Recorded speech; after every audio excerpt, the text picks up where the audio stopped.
More than ever, the evidence points to the introduction of the Resident Evil 5 Remake version, and now on this occasion, with this video, we will welcome the introduction of this game.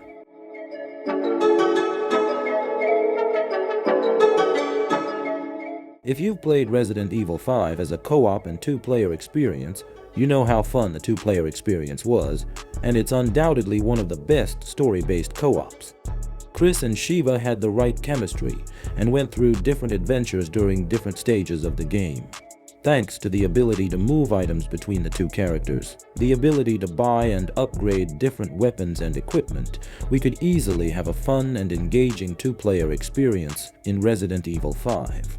Chris and Shiva will certainly be together in the remake, but the big question is whether Capcom will offer co-op functionality both online and split screen. The idea that we could experience the remake of Resident Evil 5, this time with a new and modern co-op structure, would certainly delight any audience in the Resident Evil series.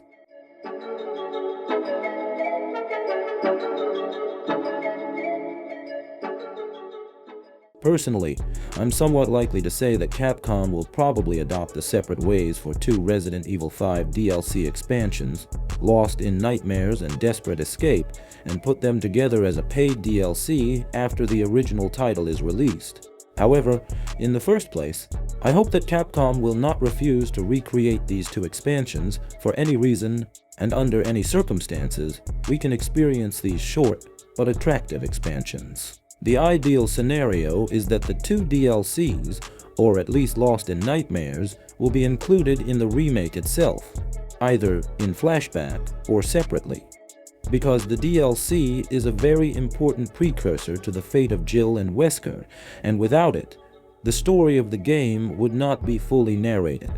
It's really hard to predict and speculate on this because Capcom has so many options on the table.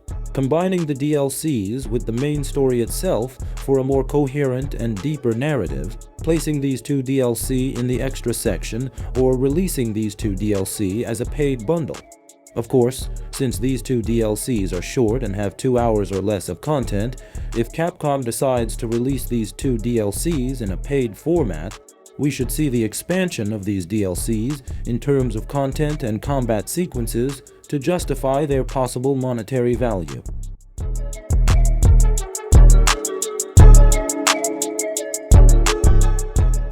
One of the most notorious stages and parts of Resident Evil 5 is the car chase and using turret to kill the pursuer enemies and the El Gignante boss fight. This part of the game has almost no synchronization with any of the other stages and sections, and some problems with the aim, camera, and artificial intelligence would cause this section to become a real nightmare for the audience, especially on high difficulty levels such as professional, and, unfortunately, it was not of the kind of attractive challenges. Given Capcom's approach to RE4, it's likely that a series of boss fights and episodes in Resident Evil 5's remake will either be removed or seen a lot of changes. One of these parts that I hope will be modified or removed completely is this part of the game. Considering the modern and up-to-date remake of the RE series, I personally suspect Capcom will definitely have to pull a hand on this scene and probably find it quite cinematic and more attractive, even if it doesn't want to remove this part and this boss fight in the remake version. However, the possibility of this section being completely eliminated, and I doubt anyone will miss this nightmare fight.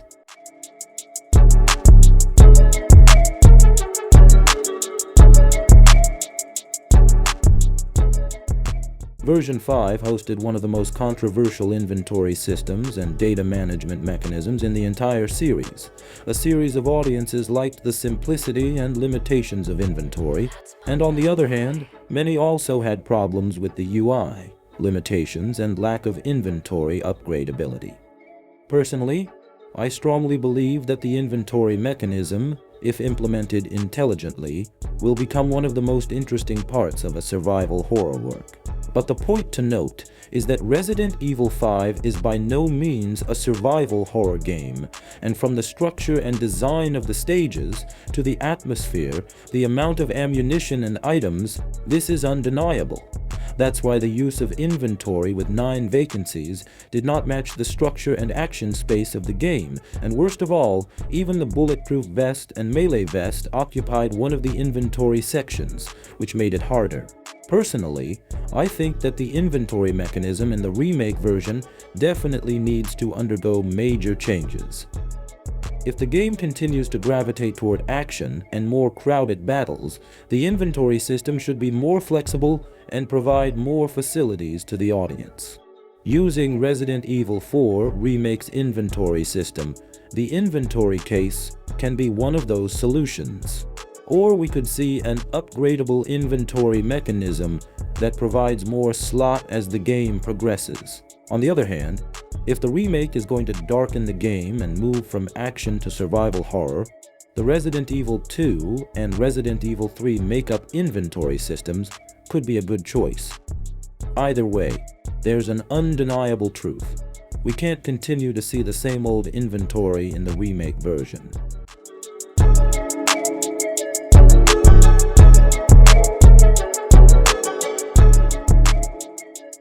Resident Evil 5's boss fights are very memorable, but in the remake version, they have to undergo a variety of changes to adapt to the modern structure of RE's work.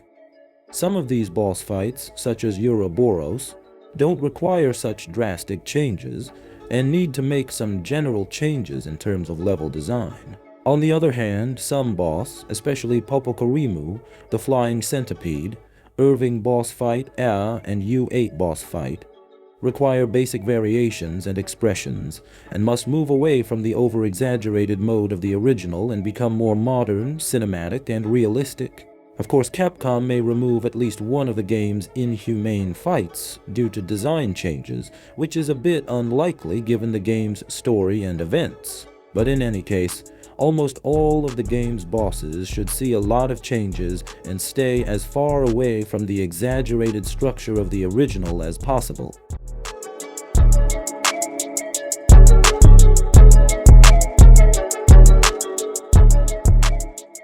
In Resident Evil 4 Remake, we saw a significant change in atmosphere. The majority of the story was told at night and in the dark. The game had become darker and more terrifying, and many of the elements were overly exaggerated or foolishly removed.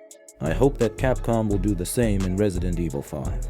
The elimination of exaggerated elements, changes in appearance and behavior of enemies of the game, more darkness of the game, and the use of a more gruesome atmosphere than the original, better and deeper payment of characters like Irving and Excella are among the things that can greatly change the mood of the game and provide a close experience to survival horror.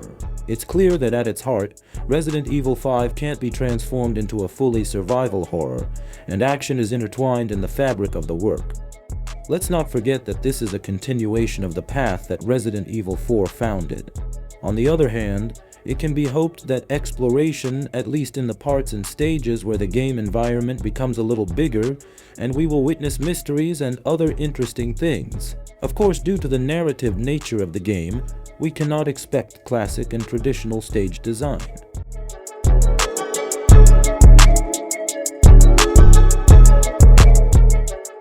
In Resident Evil 5, at the end of each section or when loading the game and almost at any time, we could buy and sell items, jewelry, ammunition, and upgrade our weapons through the game menu. The game also had an infinite stash to save the desired items. Due to the modern structure of the remakes of this series, it is very unlikely and far from the fact that the remake version follows the same rule and we can upgrade or buy weapons in the game menu. This also severely damages the immersion and realism of the game. For this reason, I think a suitable solution can be to place a character like Merchant along the way to all kinds of sales and other things like this way to be done, and I think given the setting and the game space in terms of narrative, this will be logical and acceptable. Don't forget that in the same original version, we visited the arms dealer in Africa at the beginning of the game, and so using this same person or similar people will be completely justifiable. And given the presence of Merchant in the fourth version, it will create a sense of integration and nostalgia for the audience.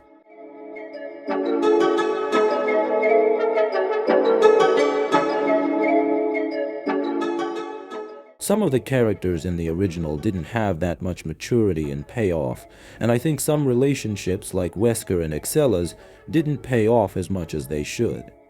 In the remake version, these things can be improved. The character of Excella is a little out of one-dimensional character and becomes more realistic, and Albert Wesker has a stronger presence and a greater focus on his relationship with Excella. On the other hand, the role of Shiva could also be more pronounced, although Chris and his relationship with Shiva were well dealt with in the original version, and there is no need for such drastic changes in this section.